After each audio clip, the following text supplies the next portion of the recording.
உள்ளே நுழைஞ்ச உடனே உங்களை பார்த்த உடனே எனக்கு ஷாக்கு. ஏன்னா உங்களுடைய இதெல்லாம் நான் விரும்பி பார்க்குறேன். நீங்கள் வர்ற பேட்டிலாம் ரொம்ப ஈஸியாக பண்ணிடுறீங்க. எல்லாத்தையுமே நல்லா வாங்க வேண்டிய விஷயம்லாம் கரெக்டாக கேட்டு வாங்குறீங்க. என்கிட்ட ஒரு விஷயமே இல்லையம்மா, என்னை வந்து எதிர்பார்ப்பீங்க நீங்கள். சார் இப்படியெல்லாம் சொல்லக்கூடாது சார். இது ஒரு பெரிய ப்ரிவிலேஜ் எனக்கு. இப்படி உங்கள் முன்னாடி உட்கார்ந்துருந்து கேள்விகள் கேட்டு நின்றுக்கலாமா சார்?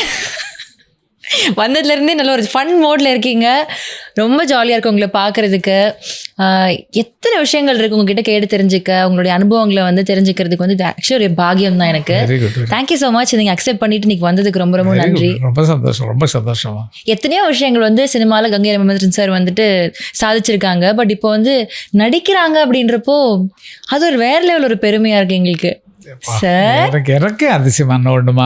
ஏன்னா வந்து எல்லாம் செஞ்சுருக்கேன் சினிமாவில். வந்து முதல்ல இசைக்கலைஞர் அந்த கிட்டாரிஸ்டாக இருந்தான். அண்ணன் கூட 2 பேர் தான் உட்காந்து கம்போஸ் பண்ணோம்.